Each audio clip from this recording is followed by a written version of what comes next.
OK, Andy, so it's been on, it's been off, it's been on, it's been off. Is Norwich City's Championship playoff bid back on again, though? Oh, don't ask me, Becky. I can't keep up with this. Well, if you don't know...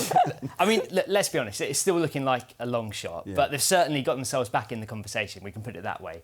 And that is largely thanks to this man, American striker Josh Sargent, once again coming to their rescue. It had looked like their match against West Brom was heading for a goalless draw. That was until Sargent's late intervention, a 92nd minute winner to send Carrow Road crazy.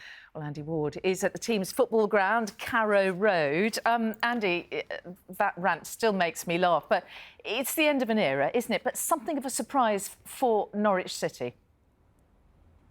Yeah, it certainly is, Mary. Yeah, we always knew that a transition of power was on the cards here, but we thought that transition was going to take around 3 years. So you can imagine our shock at around 2 o'clock this afternoon when the news broke that that process was going to be escalated with American businessman Mark Atanasio due to take sole charge of the club by March of next year. After that, it was all about England teammate Tommy Freeman, or should we say Tommy Freeman, a hat-trick for the flying winger who just can't get enough of scoring. The try of the night belonged to Jano Augustus, although he was indebted to the brilliance of George Hendy, whose sensational sidestep handed it to him on a plate. And there was still time for the customary try for 20-year-old superstar Henry Pollock, the Saints still alive and kicking. Have a look at that picture. I mean, as you can see, gorgeous, they're glorious at Essex today, isn't it? For their first game of the season against defending champions Surrey. And day one, that couldn't have gone much better, really. Essex racking up the runs, including a century for Jordan Cox. He's hoping to force his way back into the England squad after a broken thumb scuppered his chances of a Test debut in New Zealand over the winter. Yeah, it certainly has. I think a lot of people were stunned when the news emerged this lunchtime, myself included.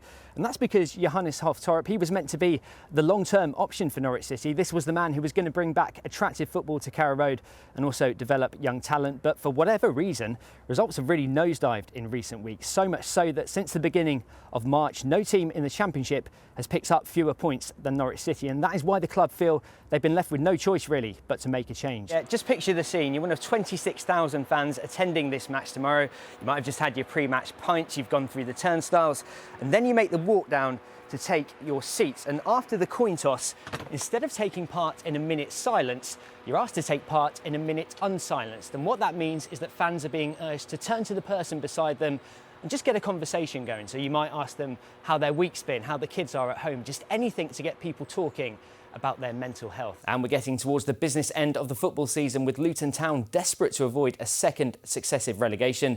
Tomorrow it's second from bottom versus second from top in the Championship, as the Hatters welcome Leeds to Kenilworth Road. A win for Luton would see them move level on points with fellow strugglers Hull and Derby.